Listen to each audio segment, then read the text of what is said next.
I would never take it back, you guys. It has changed not only like my dating life, but it's changed my entire life, the way that I live life. And I actually don't think it's exhausting. I think it's so much fun. I have a blast with it, and I've dated a lot. So yeah, you can ask me any question and I can tell you that it's worth it.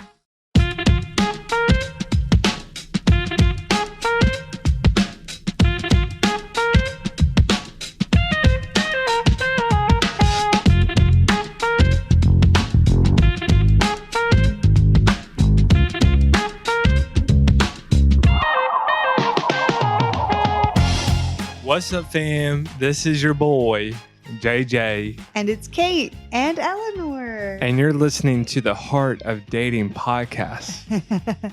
This is so amazing. The baby is on the podcast. Yeah, she's napping right now, so we'll see how long that lasts.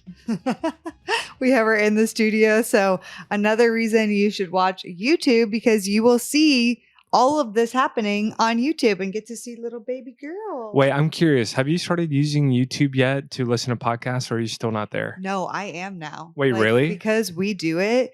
I actually enjoy watching podcasts better on YouTube now. Why is that? Well, because it's fun to see people's expression. You get to I don't know, and you still can just listen to it in the background if you're not listening, if you don't want to watch it. But I like to pop on and watch the expression because it's almost like watching a show versus just listening to something. So that is a great segue to say, come over to YouTube and check us out. Subscribe to the channel. If you're watching this on YouTube right now, hello to our YouTube peeps. We want to encourage you to subscribe. I sound like such a YouTuber right now. I know, you really do, but you have it down. But it's also we want to keep making more content, even outside of the podcast. Who knows? Maybe we'll start making other fun videos. Well, be honest. Have you been practicing your YouTube pitch in the mirror? That sounded really good. Like and subscribe. Yeah, exactly. I am getting I'm becoming a professional YouTuber. What can I say? And speaking of YouTube, don't we have some promises to fulfill on YouTube? Yes. Like getting ears pierced. Yeah. And a lip tattoo and stuff. No, you already got a tattoo. No, but I didn't get a lip tattoo. I can't. No, you also have to go up to strangers and hug them and tell them you love them. Okay. So I have to get my ears pierced. Well, no. I have to get my ears pierced. No. It's both of us. Dang it. I was going to get gauges.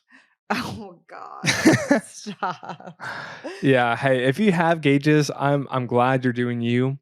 I will not be getting gauges, but I will probably get a black earring again.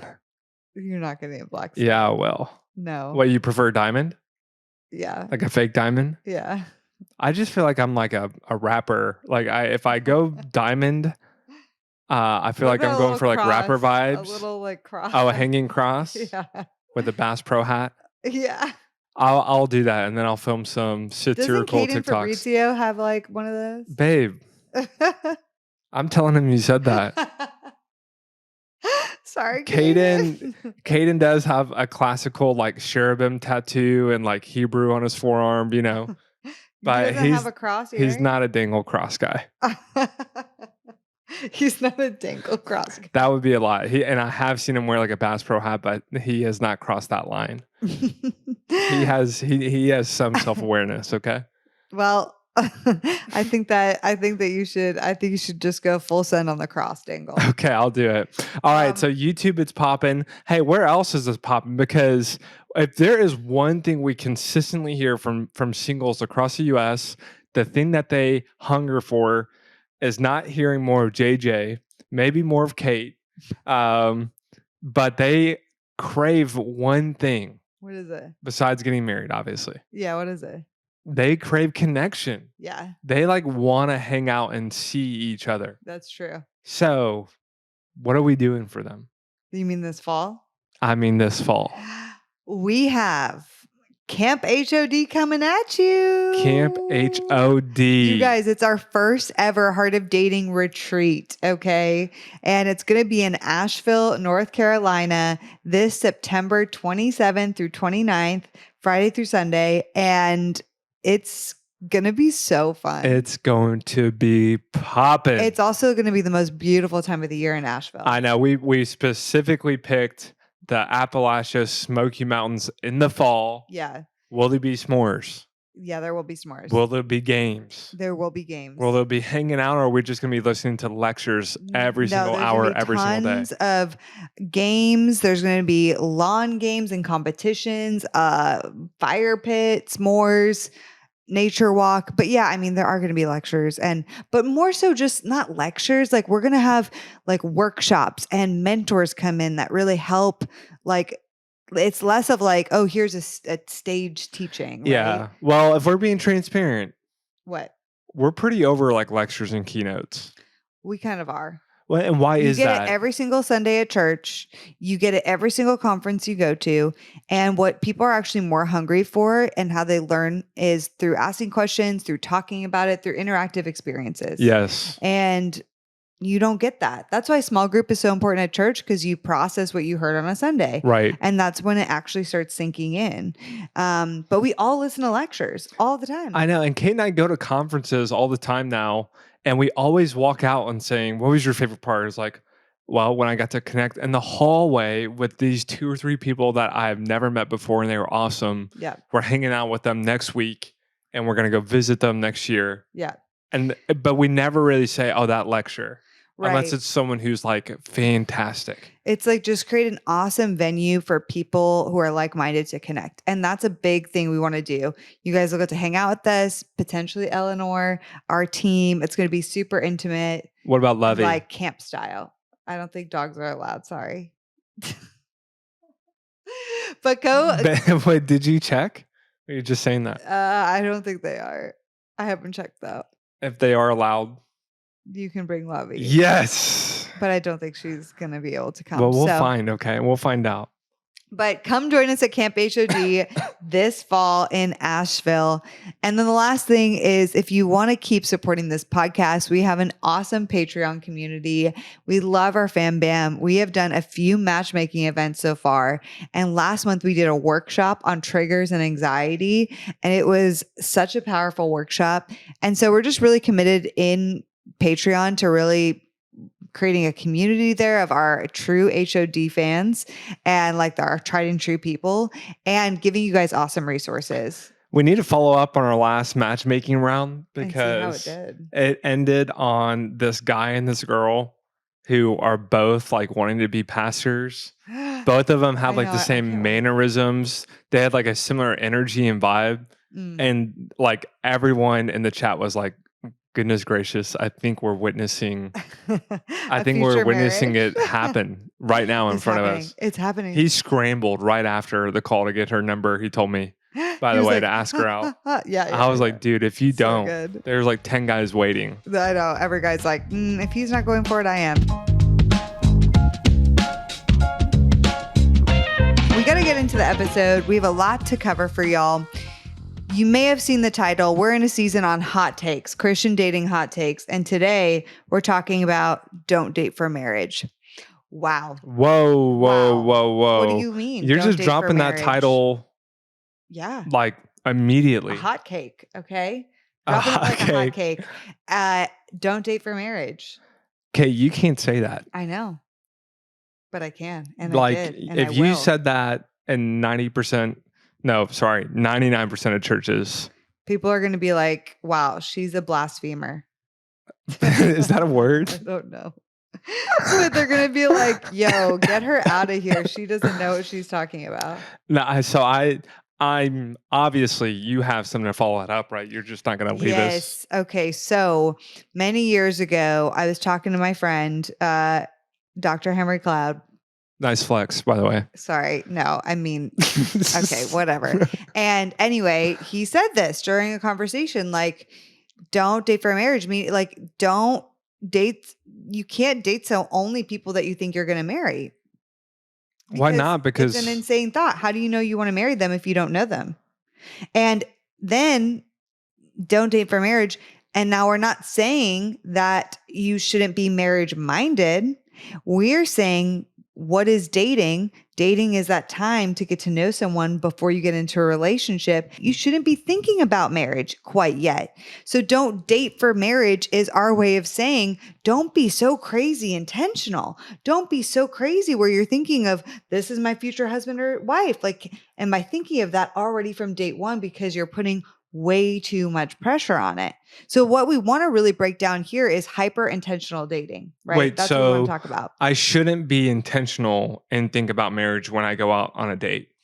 No, I'm not saying to never think about marriage. Okay, you're and to not be saying intentional. I'm saying in the first date, you shouldn't be thinking about, could this be my future husband or wife?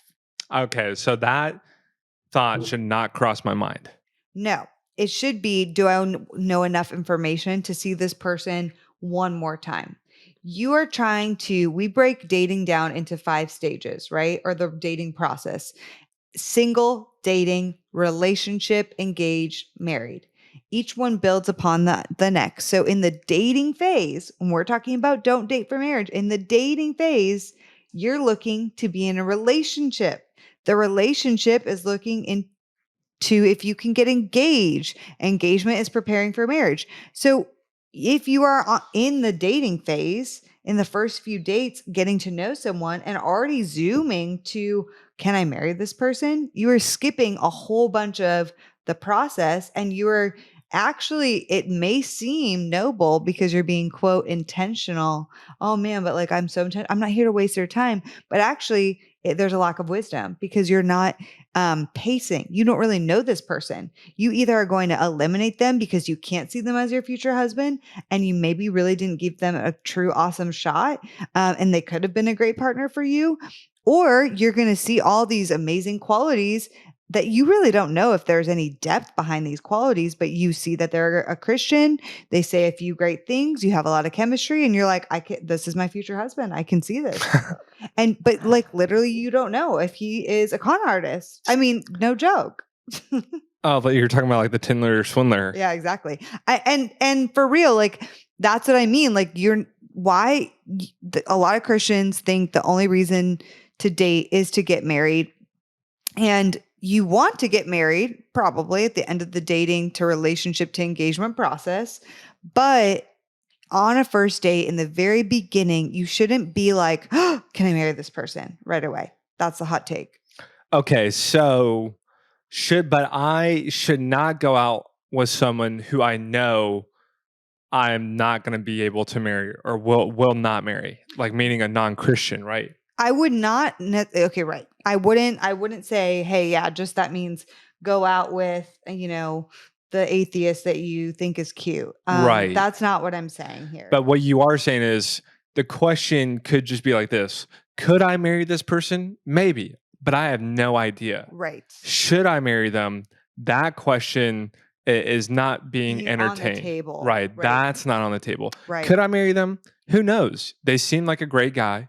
They seem like an amazing woman who loves God. Right. Should I marry them? How can I make the decision? I don't even know. Well, here's another great point to this is we're also not saying, hey, just date to have a good time and blah, blah, blah. Like you want to enjoy the dating process.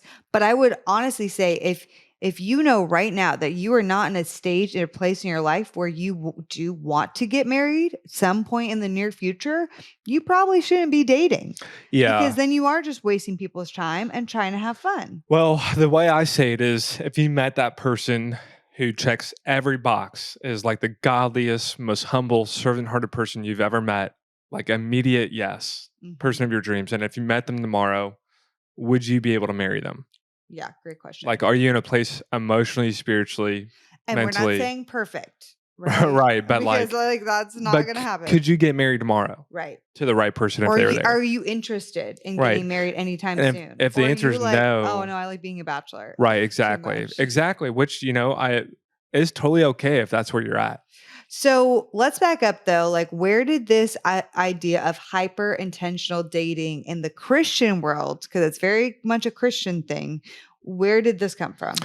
Yeah, well, this was so much fun because I actually did a little bit of research about dating in general. Like, if you think about it, where did it come from? Right. Like, how do we have this term modern day dating? Mhm. And so it goes back. So before roughly like the 20th century, Mm. marriages happened two ways, like throughout all of time. There was arranged marriages where it was very communal.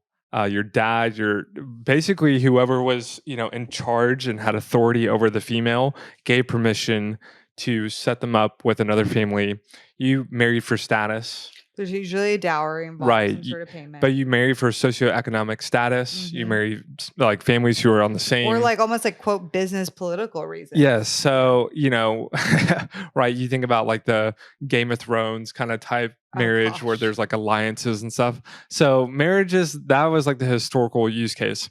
Then you talk about like the Victorian era, right? The English area of dating, which was what? Courtship. I'm courting. We're courting. What's that dumb show that you watched at one point and lots of other women? Bridgerton? Yeah, Bridgerton. Are you calling me out right now? That's not a very Christian yeah, but you have watched it. Whoa. Yeah, I have watched it. Yeah. I definitely fast forwarded through a lot though. I mean, not. Because like, wow. Is it a bad? Is it? Yeah, there's some stuff. Okay. Well, I'm glad you fast forwarded. I Not can stand the I show. recommend for all of y'all to watch it. But. So, okay, courtship, right? Yeah. So there is some autonomy, but in the courtship model, there's still like a parent involved, like typically a father, or like an organization like the church involved, who is giving permission for someone to date. Right. So like they're there's not oversight. making them marry per se, but they're definitely like there's a big encouragement of like, here are the best suitors for you. You can choose. Yeah. But like, and then once there is an establishment of like, okay, this suitor is going to be the one that you want to pursue you, then it's like a courtship to marriage. Yeah. And there's some idea of permission to date. Right. Like the person over the female is given permission for the female to date this male that like they approve she of. has like a coming out party where it's like she's being introduced to society. Now you want to know where it gets crazy. Yeah. I think JP in his book, Outdated, talks about the history of dating a little bit. Actually, I think he does. Yeah. So, but I started doing some research. So the way we got to dating and how it actually originally started, like that term and the way it was started being used is nuts. At the end of the 19th century, women started to be able to go to college and have individual freedom. Are you sure at the end of the 19th century? Yes, like the early 1900s. This is the first time we started seeing women. Well, that's the 20th century. Yeah, so at the end of the 19th, going into the 20th. Okay, got it. So I know centuries are so confusing like that. Yeah. I'll just say this, the early 1900s. Okay, that sounds women started to be able to leave the home for the first time. Like they weren't just purely homemakers. They could actually go to college and schools. They could actually leave the house.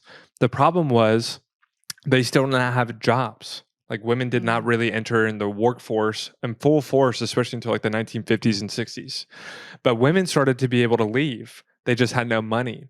So the agreement was the men, the businessmen, the men who actually did have disposable income would offer to take out young women like their 20s and 30s who didn't have money for experiences. So they go out to dinner, they go do experiences. And basically the unwritten agreement was, if I take you out and treat you, then we will have sex. Oh my, okay. That's basically what the unwritten agreement was of dating. I didn't know that. So when you hear that dating was actually a way of prostitution, like that's how it started out, that's how it really was. It was like voluntary prostitution. Wow. Isn't that crazy? Taking them out, but then with the like, I scratch your back, you scratch mine. Exactly. Like I give you experience, I give you a dinner, and it's like wine and dined. Yeah. Wow. Okay. So when we talk about dating, like the literal term itself, and we talk about Christian dating, we are talking about like a Christian version of what started out as prostitution. Right. Okay. So, yes. So obviously in the 50s and 60s, dating really evolved into what we kind of see as modern day dating, where there was no permission from either side. Like if a woman wanted to go out with a man and a man wanted to go out with a woman. Yeah, she could. She could, and he could. And a woman could show interest in a guy and it was very much like egalitarian. But and that no, like still a lot of the dating back then was like you married people that from your work or from in your neighborhood or neighbors. Like Right. There your was no such thing pond as the was internet. yeah, the pond was very small. So you dated within like your community Yeah. or the people And you there were knew. more setups and things like that. Totally. What's up, fam? This episode is sponsored by BetterHelp. They've actually been a partner with us for years and years. They are our favorite partner when it comes to doing therapy. We really, really have enjoyed having them with us just because the experience that they give Heart of Dating listeners and singles for years and years and years. I do think my only question for you guys is if it's been a tough 2024, if you guys have gotten out of sync with your current therapist. I was literally talking with a close friend the other day, and their therapist went out on maternity leave and just didn't decide to come back. And guess what? Since then, they haven't gone back to therapy. So if that's happened to you, if something similar has happened and you just got out of your groove, out of your routine, maybe you don't have access to your therapist anymore, I could not recommend BetterHelp enough. We have loved them as a partner. You guys can get 10% off your first month if you use our code. Just simply go to betterhelp.com/HOD. That's BetterHelp, HELP.com/HOD for 10% off. We could not recommend them enough. We love them. They are an amazing partner. And thank you to BetterHelp for being a sponsor of today's episode on Heart of Dating. As far as like Christian dating, I think what I really saw when I was researching it is there was always this idea of Christian dating, but in the 90s with Josh Harris, courtship and Christian dating kind of I like, think that was early 2000s. Okay. His book came out. Yeah. but it really got like ratcheted up to this idea of like, we're not dating, we're courting again.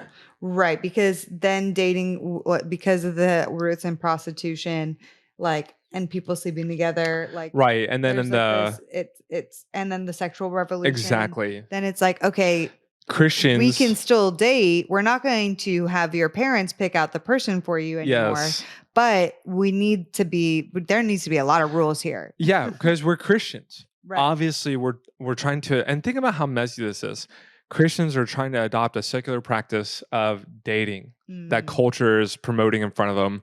Obviously, we're going to walk up to that and say, as Christians, our process should look very different because our goal is different. Right. And how we treat each other is different. Yeah. And what we consider like good and holy and glorifying to God is different. Yeah. So their idea to respond to that was Christian dating, or what evolved to be courtship, which is like there's discipleship involved, there's authority involved, there's like your head of the household as the dad, like the spiritual leader and guider of that girl involved. There's still permission, right? There's like dating and friend groups. Nobody can ever be alone. Yeah, but and the challenge with this is, legalism is basically inventing any kind of rule outside the Bible and saying that this is the way it has to be done. Meaning, if I struggle with pornography, and my rule is that when I go to a hotel room, I unplug the TV, and because that is the best way to effectively kind of minimize the behavior, right, and glorify God by not looking at porn. Therefore, everyone and every young man, when they travel, they have to implement that same rule, right? Which is unplugging the TV. And if you don't, you're a bad Christian. Right. That's what happened with me in high school with the dating process of like, right. Oh, you guys are dating? Okay, so in order to do that, you have to follow here are these set of rules. Exactly. Like, and I've said this on many episodes, but like it was a whole set of rules that they gave us that we had to sign. Legalism would basically, long story short, be saying this is the only way to do it. This is the way. Exactly. And what we're saying is not scrap all rules and trust your gut and only your gut and go out there and date. What we're just saying is like there's best practices when it comes to dating wisely with intention. Right. Well, can we just pause for a moment? Like, what is your real thoughts when people say these days we're courting? Like, because that's a word people still use. Yeah, I hate to speak in a stereotype. I'll go back to my experience. For some reason, whenever I heard we're not dating, we're courting, I just felt like some air of like, I don't know. arrogance. Yeah. Like there was some kind of like, we're not dating like heathens and pagans. Like we're doing this like a special way, This is which is especially courting. God's way. And then this is we're more godly than even like a couple who's dating who happen to be Christians because we're Yeah. courting. Yeah. And I did date a guy back in the day who was like, I'm not going to call it dating. I'm courting you. Yeah. And I think, again, and honestly, I would say their intention was probably good. We want to date in a way that glorifies God. If anyone says that, I'm like, I'm all for it. I just feel like courting carries some kind of like elevated stance that this is the most holy way to date. Right. This is the most glorifying way to God to date. And again, I understand in a way. It's like, because if we think about courting the way you just described it, bringing some core people in, yes. that's a good idea. Yes. Right. But I think we also like, we take this to an extreme of like, we pick someone out from the crowd and now we're courting them after one date. Yeah. Right? And it's like, okay, wait, like, do you even know this person? And I guess what the challenges I've seen with courting is because it's hype, that what you talked about and what we'll talk about with our guests at the end, which is when we hyper intentionalize dating, we are prone to committing way too quickly. Yes. Because it's very public. Yeah. We're engaging with them and going out with them exclusively before we really know them. Like, here would be better. Can I? I'm sorry to interrupt. Sure, no, go Like, ahead. I would say, actually, in this realm of courting, because I kind of like squirm when I hear that word too. Go on dates, date somebody for 60 and 90 days. And then when you're in a relationship, then maybe you can call it courting. Yeah. Oh, totally. But totally. like that's not what people are doing. They're like calling it courting from the very beginning. Yes. And to me, courting insinuates that, oh, I'm going to probably marry this person. So we're preparing for marriage. Yeah, exactly. I love that you pointed that out. For me, when I hear courting, I just think of I'm interested in a girl. I go straight to her dad or whoever's that authority over her. I'm asking honorably for permission to take her out to coffee, and just because of that alone, and maybe going out on 3 dates with them, like I have so much skin in the game. Like it's so public. I've already made so many declarations of my intention that, which is fine if you were in a place where like you could still hold it loosely. But it's really very hard. You can't hold that loosely. Exactly. No. Like it's like, just that's not going to happen. And I think what we can all agree, and we talk about this with Jayme, is it's just hard to walk away. Yeah, it's so hard to walk away. Like it's just something. There's just something, and we'll talk about that later with Jayme. But as humans, we know that it's just simply when we have a lot of skin in the game, emotionally, we're really involved and invested. It's just simply hard to walk away from anything in life. Yeah, it's because what if like you are, even if like everyone talks so highly of this person, right? But some people might know this person and think their reputation is great, but they may not have a depth of relationship with that person. Yes. I've seen that happen a lot. Yes. And I'm even careful sometimes when I'm like, I think he's a great guy. I'm like, well, actually, I don't really know him that well. Yes. I don't vulnerably know him. I've never seen him mess up. I've never seen him in a bad place. So I can't really speak to his character 100% because like, I think he seems like a good guy. So you may even have people vouching for the person and you're like, okay, awesome. I'm going to hyper commit because these people they're a great guy. Yeah. They're a great woman. Because in your church community, I mean, okay, we have a great example of like a good friend of ours who got set up by a pastor and the guy ended up being a neo-Nazi. Okay. And so like, and this guy was true story. This is true story. He was serving at the church consistently. So in this example, you're saying, imagine that pastor, 2 or 3 people around him, really hyping up this guy. Yes. He publicly asked for permission to take her out to coffee. Like it's a like, whole spectacle. We're courting. Yep. And it comes out, on like the second or third date. Now, obviously, we would hope that she would have the wherewithal to say no. Obviously, the girl in question that we're not going to name, yes, after the first date, she was like, this is never going to happen. Yeah, but imagine all that pressure to make it work. Right, exactly. And then all of a sudden, she's on the third date and she sees red flags. But it's like, oh, well, this was just vouched by all these people and there's so much pressure here and we're already like coming out as courting. Yeah. Like, it would be really hard to break it off. And I know that sounds silly, but like we have all been in situations where we've had a friend or ourselves have been dating and we should not have been dating that person, and we've just stuck around too long. Yep. In fact, Jayme talks about later as we bring her on, somebody that we set her up with that I regret setting her up with. Yes. Okay. So it's like a great example of like, and she committed to him for many reasons, but also like probably there was a little bit of like, well, Kate and JJ recommended him. Yeah. So know? what do you think about this? Marriage is the ultimate goal of dating, but the immediate and short-term one is finding out whether or not I want to be in a relationship with them. Right. And so even shorter, marriage is the ultimate part of the process of dating, and dating is a step to get there. yes. But yes. Okay. If that makes sense. Yes, it Right. So does. dating is a part of the process that will hopefully end in marriage. Hopefully, potentially, but you're not thinking about that from the very beginning. That's Yeah. not the primary focus. Because then it also, let me just say one more thing on this. It also almost like makes it like this. My sole thing is to figure out whether or not you're going to be my husband or wife, right? It's like objectifying. It's very objectifying versus like, I'm here to get curious about this awesome man or woman of God. My agenda is not to like psychoanalyze this person to figure out if they're going to be the perfect fit for me. I won't know that on the first date. I know that these things take time. And even if I don't end up being with this person, I want to show them honor, love, kindness, respect. I want to enjoy this experience with this person because God doesn't create boring people. And so I think like if we are just going into it with this hyper fixation on marriage, it's objectifying personally. That was so good. Thank you. I'm so glad you said that. Yeah, I think I really think that it is. It's very like, what can this person like, How do they fit into my life? Mm-hmm. It's like when we watch Love is Blind, we bring it up a lot, right? They're like, oh my gosh, you would just fit so great into my life. Like, yes. Wow. Good job, Kate. Way to go. Well, that's all we got for today's episode. I know Kate could have been, did you take it easy right there or did you drop the hammer? I could have probably said more, but I tried to slow my roll a little bit. You did a great job. I love it when you talk about dating. I think you do a great job.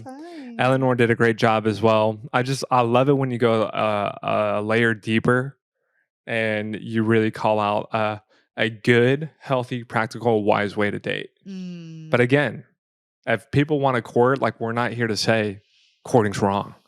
Yeah, right. It's just, hey, it's not the only way, and I would highly caution you. I don't think it has the most wisdom. Yeah, exactly. And so we're just saying, but again, we don't want to be legalistic and say this is the only way either, right? Yep. We're saying one of the best ways we found, one of the most, glorifying ways to God and the other person is to do it this way. Yep, totally. Okay. Okay. What's up, Jayme? Let's go. Let's go. All right. So now that we've chatted all through courting, the weirdness of courting, hyper intentional dating, we are bringing in our girl, Jayme, to talk about her story about this. And it's going to be awesome. So Jayme, hello, my girl. How are you? I'm fabulous. How are you? I'm doing good. We're great. We miss you. I miss you too. Come to it's not Tennessee the same. ASAP. I just might. For those of you guys that don't know, Jayme was our wedding planner. She's phenomenal as a wedding planner and as a human being, and then became our real life best friend after planning our wedding. Like, it was a dream come true. So Jayme, we have been chatting all about courting and hyper intentional dating. And it's not fair to the listeners because I know your story and I've been there through a lot of the recent last few years, obviously. But the first thing I want to ask you is, were you ever impacted by this culture of hyper intentional dating? 1,000,000%. Yeah. Tell us more. What did that look like? On the receiving end, or like you also hyper intentionalize yourself, or both? I hyper intentionalize myself, hands down. Yeah. So what it was like for me, I would go on a date with a guy and I'd be like, oh my gosh, you go to church? I go to church. Let's get married. Let's just be boyfriend and girlfriend. You're it. I'm already like putting my last name, or his last name with my name. And what would happen is I would get to know him after committing you guys, 2, 3, maybe 4 weeks. So very, very early on. And then here I'm committed and I've been physical. And as I continue to get to know him, I realize I actually can't trust him. I can't even like rely on him. In fact, our values, like they don't align at all. But because I have committed, because I've already been physical, I'm like, well, you know what? I'm just gonna stay and pray and see if I can Stay and pray pray. him into the person that I hope that he will be. And that just led me down being stuck and getting heartbroken. So I love that you're bringing this up because that's, I think, one of the biggest risks that we touch on in this hyper intentional dating is it has great intention, but there's a lack of wisdom in there because if you hyper commit to somebody before you really know them, like you're saying, Jayme, you're like, you go to church, I go to church. You have a few good character qualities. I don't really know because I haven't seen you through time, but yes. Okay, great. We have chemistry. I'm attracted to you. Awesome. Boyfriend, slap the word on it. Now you're publicly exclusive. You're like sharing your heart with him. And it can seem great because you have this intention of being really committed to somebody. You're not playing around. You're not on other dating. You're not going on other dates. You're just committed, only eyes for him. Right. But then a month in, 2 months in, usually I find it's like 45 to 60 days is Yep. usually like the Yep. time frame. Then you're like, oh, whoa, there was some aggression there. There's some anger coming out there. Oh, wow, he was disrespectful to that person. Oh, wow, he doesn't handle stress well. Oh my goodness. He said he had all these guy friends. He doesn't really have guy friends and there's no depth with the guy friends he does have. And like all these things come out, but you're already committed and it's much harder to end something when you are already in so deep with your heart. You're in so deep publicly with other people around you that know about you guys. And it's so much harder to end things when when you've committed that far, either publicly or just like in your heart emotionally. And then you're like, wow, that was a massive heartbreak. I did that 3 times. Yeah. And that's a big deal. Do you have anything to add, JJ? Well, I was just thinking, I'm like, I think universally, it's just hard to walk away from anything in life. Mm-hmm. It's hard to walk away from even a horrible job. Mm. It's hard to walk away from a cult, even if you know it's deeply wrong. It's hard to walk away from a marriage. It's just anytime we have a lot of emotions and relational equity involved, it's just hard to walk away from things, Mm-hmm. right? So wisdom is saying, hey, because I know this person might not be who they say they are or who they appear to be, I'm going to take my time. Mm-hmm. Because the reality is that we all know, and we've all, I think, at some point in time, been in a relationship that we should not have been, and we stayed longer than we should have stayed. And usually that's because we've already committed too far in our hearts or physically or what have you. Yeah, we've committed for some reason or another. And one of those reasons is we're just trying to be intentional. Yeah. Right. Trying And to be so intentional. But Jayme, you've heard this example when we use it in school dating, wisdom and intention are binded together. Mm-hmm. You can't have one without the other. If I have great intention with no wisdom, well, guess what? I love my neighbors and I'm supposed to give to the poor. So having the best intention in the world, I'm going to go to the bank and I'm going to take out a loan for $10 million and I'm going to give every single person in my neighborhood $100,000 because I'm called to be generous. That sounds like a great intention. Does that not sound like the best intention you've ever heard? Because then, we live right close to Dave Ramsey. Dave Ramsey's like, where are you getting that money, JJ? Well, how stupid would I be to do that, right? Is that not just the most unwise thing you've ever heard in your life? Totally. Right? So wisdom is always binded with intention, and intention is always binded with wisdom. So I love that, JJ. And so, Jayme, we've also been touching on this word like casual dating. Okay. And in the episode prior to us bringing you on here, we've chatted through like, what does that actually mean? What do we define it as versus like what culture says it is and all these things. When you hear, or when you used to hear the word casual dating, like what kind of popped up in your mind with that?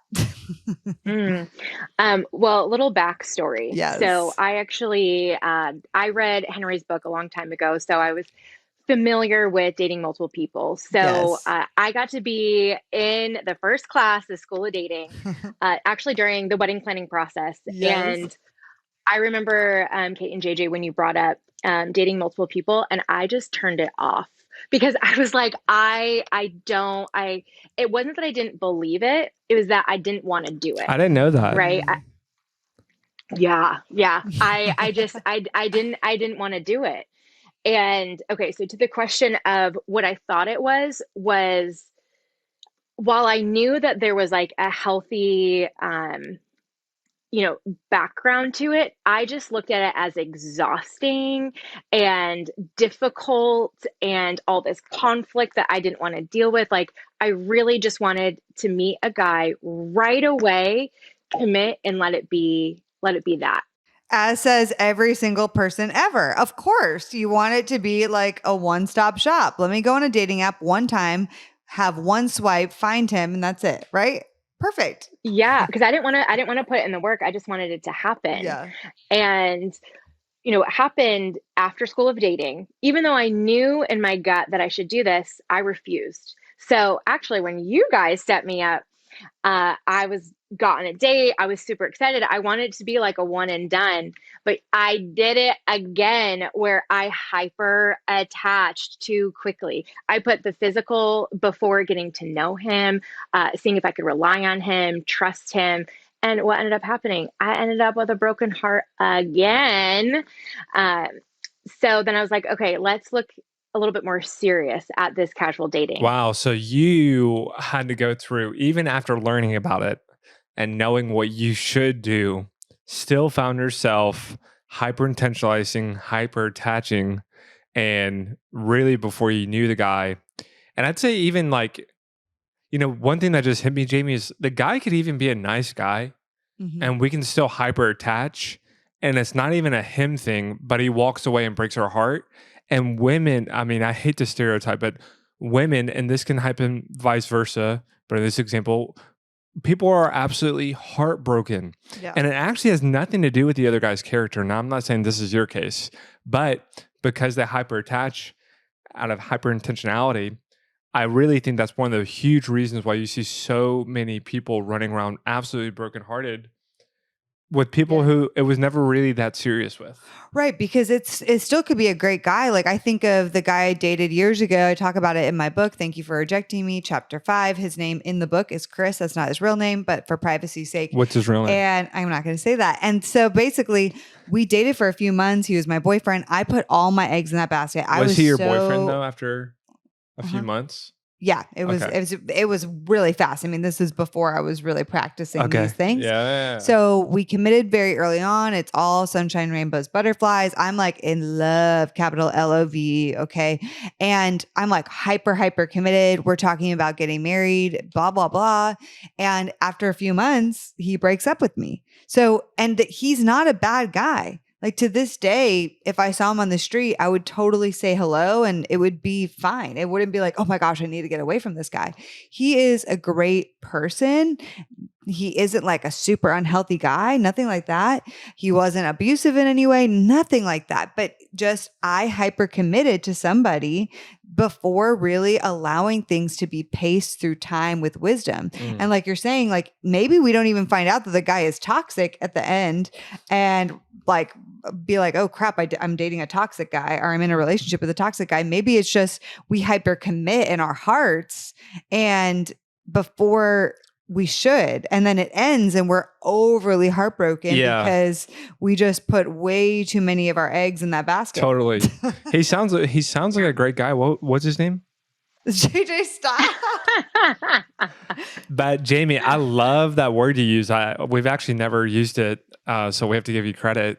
Hyper attach. Hyper attached. Yeah. Yeah. So you feel like that was a big part of your story. Mm-hmm. Yeah, I do. And, I think that if I would have stepped back and gave it time, I would have realized, hey, our attachment styles, like, they actually don't go well together. If I would have given it time, it would have been like, wow, this is a good guy, but he's actually not available. And I want someone who's available. Mhm. Uh, so, do you guys want to know what it's like now? Yes, please tell us. Okay, so, I got into enough pain and I decided, okay, Lord, I'm going all in. I'm doing this challenge. Okay. Now I know it's not for everyone, but it definitely was for me because I hyper attached too quickly. So I committed to do this journey with kindness, integrity, and honesty. And no matter what, I would leave every single man better off, whatever that looked like, whether I was being rejected or vice versa. Um, so I jumped in, and I would say one of the biggest gifts, again, I would attach too soon. And the boundary with the dating challenge is dating non exclusively with leaving the physical component out, leaving the commitment component out for 90 days. Okay. So during those 90 days, Kate, just like you said, between 45 to 60 days, you start to see some wonky things. The red flags that I have seen, like astronomical. And there's like some guys that I honestly, everything on paper, I would have committed right away, but I was committed to this challenge. And then God was so good. He was so sweet in revealing all of these things that I needed to see. Honestly, and I'm thinking, I'm not going to say explicit here, or not explicit. I'm not going to say explicitly things that I know to be true because you and I are close friends and we've talked about many things. But like seeing this out with you over the last few years, like there's been so many guys that show a lot of great potential in the beginning where it's like, okay, wow, this could be awesome. Let's see where this goes. Right. And maybe past Jayme would have been like, boyfriend status. This is amazing. Best guy ever. But you're pacing it, you're still giving it some time as you should, even if you were getting excited and there was some great potential. And there were a couple that I can think of off the top of my head where it's like, wow, that's out of left field. That just, whoa, I did not see that coming. Really glad we weren't boyfriend, girlfriend because, yeah, this is not going to work out. And and it's like, man, I'm just so glad that and those moments were still heartbreaking, of course, in their own way. But I feel like it just could have been so much worse in many ways for you. If you were in that relationship with one of, or a few of these guys I'm thinking of, right? Yeah. Yeah. And you guys, dating has become so much fun. Like I go into each date with excitement, ease. One thing that I take into every first date, and even in the dating stages, is just a light heart, taking the pressure off, leaning back into my feminine, and really just I don't know, just having like a relaxed vibe. And I think that's changed everything because I think before, because there was so much pressure of this guy has to be the one, that I wanted to know every single thing. I wanted to perform. I wanted it to be perfect. Where now it's like, no, I know who I am. I know whose I am. So I can divorce myself from any outcome possible during this date. So it gives me the freedom to actually get to know the man that's sitting across from me. And if I'm nervous, I just kind of laugh it off. I'm like, well, I'm a little nervous. You're really handsome. I don't know really what to tell you. Uh, but it's been so fun to see God's sovereignty in this process. It's been great to see how much He's protected me. And you guys, what I was so afraid of, I'm not afraid of anymore. I was so afraid of conflict. Like, I don't want to have hard conversations. I have hard conversations all the time. And it's great. It's great because it refines me, it refines them. Um, and I mean, aside from having fun, I've also learned like a lot of lessons, right? Like, I would say one of like the biggest things for me is that these guys that I would attach very quickly to, they were all unavailable. I would say that is the consistent, like I'm the common denominator, but the common denominator with them is that they were unavailable. So through each date, instead of putting all this pressure and I'm leaning back and I'm like, okay, like, let's see who they are. I've been able to ask myself questions. How do I feel during the date? Well, that didn't actually feel good. Wait, that felt really good. But why did that feel good? And because I questioned myself, because I had accountability, because I let people know that I was doing this challenge, I actually moved from attracting the unavailable to attracting the available. Right. And I no longer abandon myself during dating. And of course, there are hard times where I don't want to have to say goodbye, but I know I need to. I actually have a breakup bench at the end of my street. When I have to like do a breakup, I'm like, time to go to the breakup bench. Um, but at the end of the day, the caliber of men that I am dating today is unreal. And I'm so thankful for it. So incredible. Like to hear the amount of joy in your voice, which is genuine. It's genuine joy, Yeah. genuine, like thanks to God for the experiences and the learnings you're having. Like, and like, I'm sure I could talk to so many of the guys you've dated and be like, and I feel like they would say, like, this was a great experience. Dating Jayme was awesome. Should we do that as a bonus episode? Yeah, I'll just get all the guys anonymously saying how they enjoy dating you. So, Jayme, if you could just send over their contact information and we'll just do like a little call-in radio session. Hey, so I have a question though, Jayme. Say you just found out about this, the casual dating, the dating challenge and everything. You have like your apprehensive self. Yep. This is what, like 2 years ago? Yep. And you could go back and just tell yourself one thing. What would you go back and tell yourself? That it is healthy, that Mhm. it is healthy and the process makes you whole. That's so good. That's so interesting. So, because you looked at it saying, this is an unhealthy. Or it's going to be exhausting is also what you said. I feel like that's a lot of people. The two sides I hear when we talk about quote casually dating or just not hyper committing, right? Is what we're meaning is either people are saying, oh, that is exhausting. Or number two, that sounds super unhealthy. Like Right. that is horrible. It's like one of those two responses. So you would say now, like casual dating, the way we define it and approach it is the healthiest way to date. Absolutely. I would never take it back, you guys. It has changed not only like my dating life, but it's changed my entire life, the way that I live life. And I actually don't think it's exhausting. I think it's so much fun. I have a blast with it and I've dated a lot. So yeah, you can ask me any question and I can tell you that it's worth it. And I also love that in knowing you that, and a big thing that we're about, which I think is where the like we need the rubber meets the road with this, is that we also are so big about leaving people better than you found them. And so in this process, it's like you're communicating. I know you do this, Jayme. You tell them like, hey, I'm going on dates with other people. You're very open about communication. Like you end it with them kindly as you possibly can without ghosting them. If they ghost you, you might challenge them. You might be like, hey, and I know do. We still have to They make call that me video. a Ghostbuster. I know. Oh, Yeah. you're a Ghostbuster. We still have to make that Ghostbuster video for you and everyone else to send over. So funny. But I'm truly, Jayme, so inspired by you. Like you are a testament to like, hyper attaching, challenging yourself, being skeptical, then challenging yourself and like having it completely transform the way you date, the way you see yourself. And yeah, it's phenomenal. I'm so proud of you, my girl. Oh, thank you. Could never be here without you guys. So thank you. Now it's just time to get you married. Okay. Yeah. I mean, I'm whenever in. that I think- happens, it's I think gonna you be- paid your dues. So Oh yeah. it's time. I actually have a setup for you. Fun fact. So You what a fun way do? to end up. Yeah. Oh, wait a Good. second. Let's go. I'll say his name because no one will know him. Okay, what's his name? His name is Dallas. Oh, I don't know who that is. No, you don't know him. So Okay. his name is Dallas. So Go, I don't think he Dallas. listens to The Hearty only Dating. Dallases I know are married, so obviously it's not them. Yeah. So it's not them, just to clarify. But yeah, his name is Dallas. And so follow up after this and let's make it happen. Okay. I love it. Thank you, JJ.